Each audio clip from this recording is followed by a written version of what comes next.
अस्सलाम वालेकुम स्टूडेंट्स, मैं हूं मुजम्मिल और एम के अकेडमी में सबको वेलकम करता हूं। इस वीडियो में मैं आज 11वीं क्लास के फिजिक्स के चैप्टर 1 की एक्सरसाइज सॉल्व करने जा रहा हूं। इससे पहले मैंने अब एक वीडियो बनाई थी, जिस वीडियो में मैंने आपको बताया था कि एक वेबसाइट है जहां से आप 9th क्लास से लेकर 12th क्लास तक के जो PDF नोट्स हैं, बुक्स और PDF notes, books, paper schemes, guest papers, exercise solve जो है नोट्स वगैरह वो सब यहाँ से इजीली डाउनलोड कर सकते हैं। ये बहुत ही आसान और इजी नोट्स हैं, तो इन्हें ज़रूर डाउनलोड कीजिएगा। उस वीडियो की जो लिंक है वो मैं डिस्क्रिप्शन में दे दूँगा। तो उससे पहले मैं आपको रेकमेंड करूँगा कि आप वो मेरी वीडियो ज़रूर देखें ताकि आपको डाउनलोड करने में आसानी हो। चलो चलते हैं हम उस अपने एक्सरसाइज के पहले क्वेश्चन की तरफ। जी, पहला सवाल, name several repetitive phenomena occurring in nature which could serve as reasonable time standard। ऐसे कुदरती अवामिल के बारे में बताइए, उनके नाम बताइए जो कि टाइम स्टैंडर्ड पर अमल करते हैं। तो टाइम स्टैंडर्ड वो है जिसकी वैल्यू टाइम के लिहाज से चेंज ना हो, यानी कि उनकी वैल्यू सेम रहे, यानी कि वो टेम्परेचर भी उन पर इफेक्ट ना करे, उनकी वैल्यू कहीं और दूसरी जगह पे भी जाकर चेंज ना हो। और इन सब को जो कहते हैं, इसको कहते हैं टाइम स्टैंडर्ड, जिन पर कोई भी रेजिस्टेंस वगैरह अमल ना करे, इन सब चीज़ों को कहते हैं टाइम स्टैंडर्ड। तो इसके हम चलते हैं इसके आंसर की तरफ जो इन्होंने नीचे दे रखा है। तो सबसे पहला जो है वो है जी, the phenomena that repeats itself after equal interval of time can be used as a measure of time for example, यानी कि इनके ज़रिए हम अपना टाइम को मेजर कर सकते हैं इनके लिहाज से, क्योंकि इनकी वैल्यू चेंज होती नहीं है, इनकी वैल्यू सेम रहती है।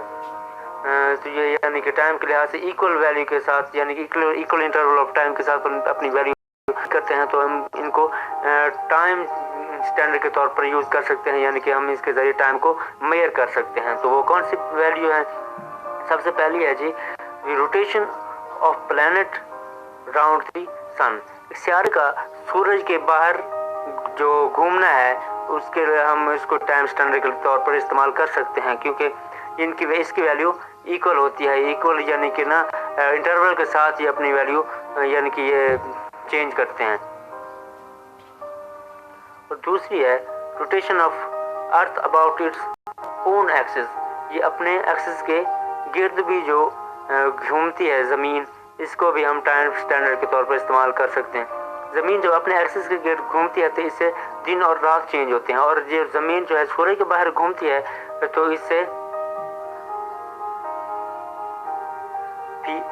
भी मौसम भी चेंज होते हैं, महीने और साल भी इससे चेंज होते हैं, यानी कि इसके से भी टाइम में तब्दीली होती है। तो हम इसके ज़रिए अपना टाइम को देख सकते हैं, कि अंदाज़ा लगा सकते हैं कि ये कितना टाइम है, यानी कि इससे यानी कि टाइम को पता चलाया जा सकता है। उसके बाद है change of shadow of an object in the sun. जो ये हमारे साए हैं, इसका भी सूरज के लिहाज से इनका भी चेंज होना, इसको भी टाइम के स्टैंडर्ड के तौर पर इस्तेमाल किया जा सकता है।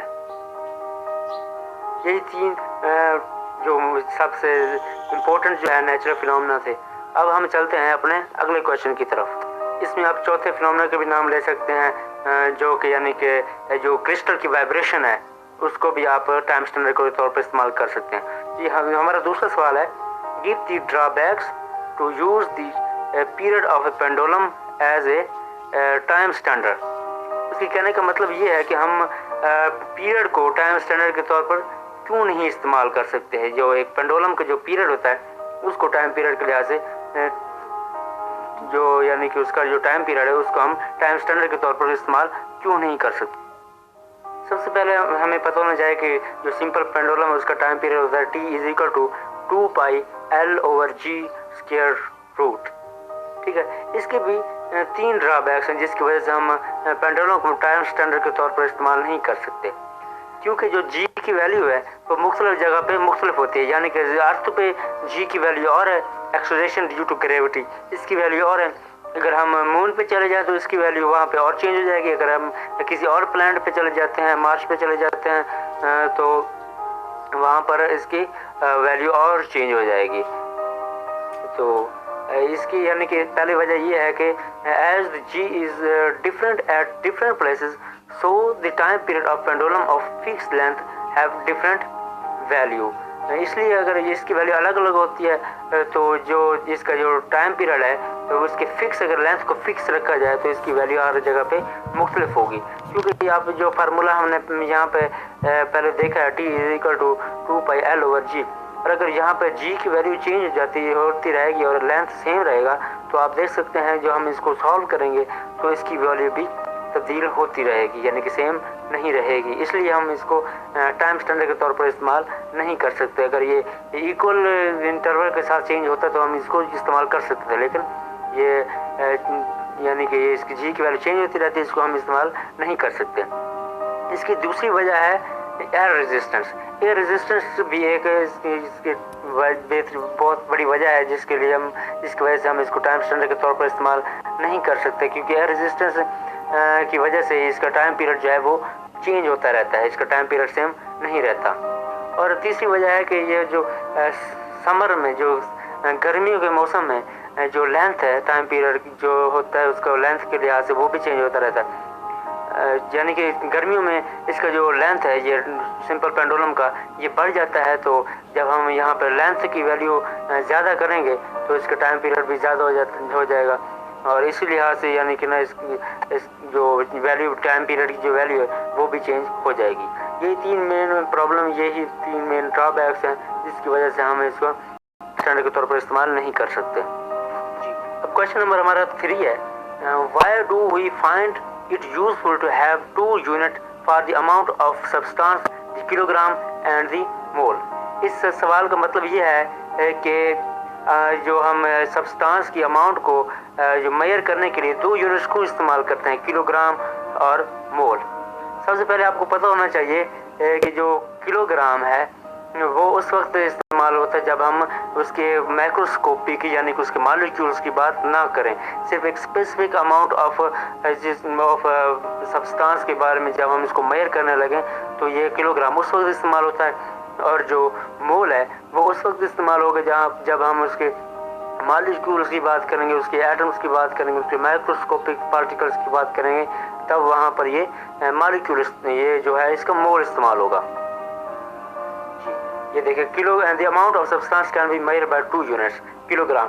It is useful to use kilogram as a unit whenever we want to consider a specific amount of mass without considering the number of microscopic atoms or molecules present in it। तो मैं पहले बता चुका था कि आप microscopic atom और उसके मॉलिक्यूल जो बारे में हम जब बात ना करें तो उनको कंसिडर ना करें तो उस वक्त हम किलोग्राम इस्तेमाल कर सकते हैं, और जब हम स्पेसिफिक अमाउंट ऑफ एटम और मॉलिक्यूल की एक सब्सटेंस में बात करें तो उस वक्त ये मोल इस्तेमाल करें।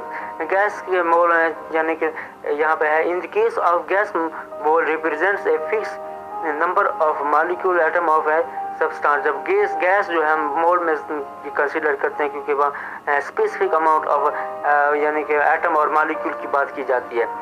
There are 6.23 multiply by 10⁻23 atom molecules in एक मोल। एक मोल में 6.23 मल्टीप्लाई बाय 10⁻23 मोल्स एक मॉलिक्यूल एटम होते हैं एक मोल में। अगला क्वेश्चन है जी, 3 students measure the length of a needle with a scale on which minimum division is 1 mm and recorded as 0.2145 m। दूसरी है जी 0.21 m और तीसरी है 0.23।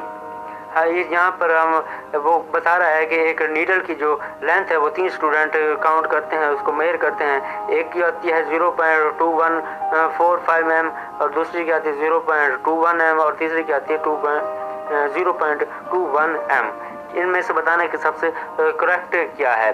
सबसे पहले हमें इसके लीस्ट काउंट का पता होना चाहिए, जो कि है least count of scale is 1 mm, जो कि बराबर है 0.001 m। तो इनमें से जो डेसिमल है, इशारिया है, उसके बाद पॉइंट के बाद 3 आ रहे हैं 0.001, तो वही करेक्ट होगी जिसमें जो डेसिमल है उसके बाद 3 हो। तो जो बेहतरीन होगी वो 3 आ सकते हैं, वो इसमें आ सकते हैं। जो पहली है 0.21455, ये चौथी हम 3 ले सकते हैं। जो اس میں 2 ہیں और तीसरी में भी 2 हैं, तो हम इसको काउंट नहीं कर सकते. जो पहली है यही आएगी, यानी इसमें से 0.214. क्वेश्चन नंबर 5 है जी, an old saying is that a chain is only as strong as its weakest link. What analogous statement can you make regarding experimental data used in competition. एक पुरानी रिवायत है कि एक चेन उतना ही मजबूत है जितनी उसकी कमज़ोर कड़ी है, यानी कि एक चेन की मजबूती का पता चलाना हो तो उसकी कमज़ोर कड़ी से ही पता चलेगा. तो इसका एक एनालॉगस इससे मिलता जुलता जो हम एक्सपेरिमेंट्स में करते हैं उस वो हमने बताना है कि वो इसका एनालॉगस स्टेटमेंट क्या होगी. इसकी एनालॉगस स्टेटमेंट ये होगी कि जिस तरह एक चेन का अंदाज़ा उसकी कमज़ोर कड़ी से लगाया जाता है, इस तरह एक जो हम एक्सपेरिमेंट करते हैं उसकी जो वैल्यू करेक्शन का पता चलाना हो तो उसकी जो लीस्ट वैल्यू आएगी हम उससे ही पता चला सकेंगे. जो इसका है the analogous statement of chain is only strong as its weak link is that the result of experimental data is as accurate as any of the least accurate measurement used in the deputation. जो सबसे कम accurate value होगी वही यानी कि उतना ही ठीक होती है उसकी जो वैल्यू हम काउंट करते हैं. A result obtained by mathematical computation of experimental data is only as much accurate as its least accurate reading in the experimental data. एक जो हम एक एक्सपेरिमेंट करते हैं उसका मैथमेटिकल डेटा उतना ही एक्यूरेट होगा जितना कि एक जो हम उसका एक्सपेरिमेंटल डेटा की सबसे कम वैल्यू जो ठीक से एक्यूरेट वैल्यू होगी उतना ही सही होगा. नेक्स्ट क्वेश्चन है जी, period of simple pendulum is measured by stop watch. What type of errors are possible in the time period. एक सिंपल पेंडुलम का जो टाइम पीरियड है वो एक स्टॉप वॉच के ज़रिए काउंट किया जाता है, मेजर किया जाता है. तो इसमें कौन सी एरर पॉसिबल है? इसमें 2 तरह की एरर्स पॉसिबल होती हैं. एक सिस्टमेटिक एरर जो कि स्टॉप वॉच में जो खराबी हो सकती है, और दूसरी है जी पर्सनल एरर जो काउंट करने वाला होता है उससे जो गलती हो जाए, इनएक्सपीरियंस पर्सन हो तो उससे जो गलती होगी उसको इस तरह की जो एरर हो सकती हैं.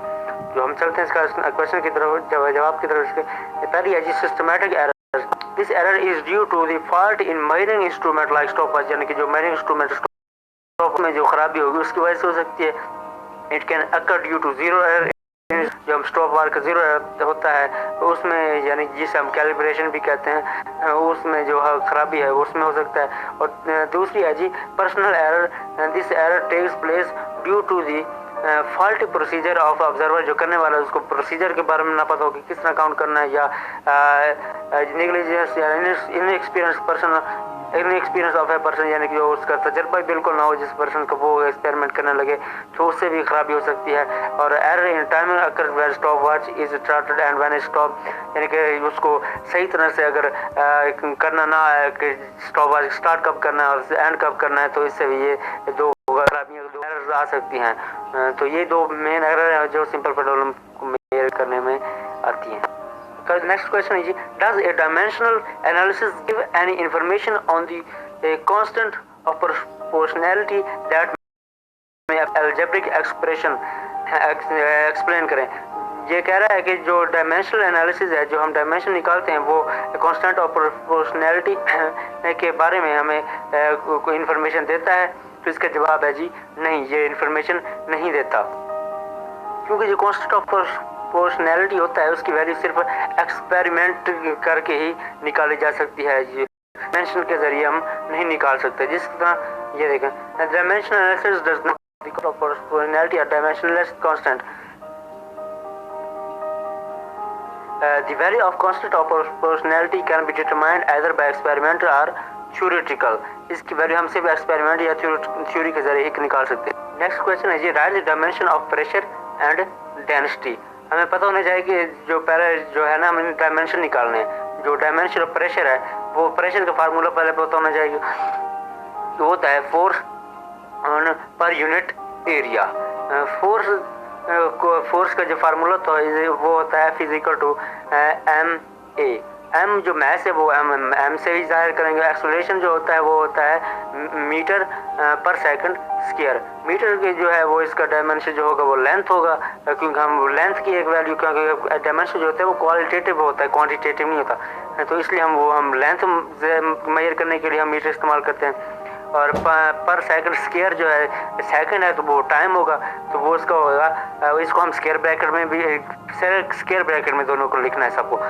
जो इसका होगा फोर्स का मैंने बताया था होता है F इक्वल एम में एम इस तरह का कैपिटल एम आ जाएगा, और ए का होता है मीटर पर सेकंड स्क्वायर। मीटर को हम लेंथ के लिए ज़ाहिर करते हैं, इसके एल होगा, स्क्वायर को हम टाइम में करते हैं, इसके टी आ जाएगा पर स्क्वायर वो आ जाएगा। उसके बाद नीचे एरिया एक लेंथ को मालूम फाइंड करने के लिए इस्तेमाल होता है, तो उसके लिए एल स्क्वायर आ जाएगा। तो इसका जो आएगा जो कलेक्टिवली जवाब आएगा square bracket M L minus 1 T minus 2। Dimension of density होता है मैस ओवर वॉल्यूम। मैस को हम मैस से ज़ाहिर करते हैं एम से, और जो वॉल्यूम है वो लेंथ, वो भी एक किस्म की लेंथ है, और लेकिन ऊपर एल क्यूब आएगा, वॉल्यूम में हमेशा क्यूब आता है, तो M over L cube M L minus 3 minus cube यानी कि आ जाएगा पर क्यूब। नेक्स्ट क्वेश्चन है जी, the wave length of a wave depends on speed of the wave and its frequency. जो वेव लेंथ है वो स्पीड और उसकी फ्रीक्वेंसी पे डिपेंड करता है। नोइंग दैट, ये जानते हुए कि जो हो ये पता आपको होना चाहिए, जो वेव लेंथ है उसका डायमेंशन लेंथ होता है, वेलोसिटी जो है उसका होता है एल टी माइनस 1 यानी कि मीटर पर सेकंड, और जो फ्रीक्वेंसी है उसका होता है T1 यानी पर टाइम पीरियड। तो ये हमने डिसाइड करना है कि इनमें से कौन सी करेक्ट होगी, F is equal to v lambda या F is equal to v over l. तो हम इनके दोनों में इनकी वैल्यू पुट कर देंगे, जो ये lambda is equal to L है, V is equal to L T1 है, और F is equal to T1 है। इसको हम इनकी वैल्यू पुट कर देंगे, जिनका जवाब आपस में बराबर आएगा तो वो करेक्ट होगी, जिसका गलत आएगा वो गलत होगी, जो बराबर नहीं आएगा वो गलत होगी। इस तरह F is equal to v lambda, इसमें टी 4 जो है फ्रिक्वेंसी उसका टी आ जाएगा, और वी का उन्होंने ऊपर दिया हुआ है लेंथ पर टाइम, और लैम्डा का लेंथ एल है। उस तरह इधर भी हमने जिनकी वैल्यू पुट करते जाएंगे तो नीचे आप देखें T1 से यानी कि इसका जो लेंथ है वो स्क्वायर हो जाएगा, इसका लेफ्ट हैंड साइड की बात कर रहा हूँ। इसमें जो लेंथ है आपस में मल्टीप्लाई कर लेंथ स्क्वायर हो जाएगा, T1 है, ये दोनों इधर T1 है, ये पर बराबर नहीं होगा, ये फॉल्स है। और दूसरी तरफ ये जो एल से कट जाएगा, T1 is equal to T1 जो कि करेक्ट है। उम्मीद करता हूँ आपको ये वीडियो पसंद आई होगी, इसलिए अगली वीडियो में नेक्स्ट चैप्टर पे बनाने जा रहा हूँ, तो वो उसके वीडियो का इंतज़ार कीजिए और इनको अच्छे तरीके याद कीजिए। और अगर आपने वो नोट्स नहीं डाउनलोड किए तो उनको ज़रूर डाउनलोड कीजिए, मैं इसमें लिंक को डिस्क्रिप्शन में दे दूँगा। Thank you.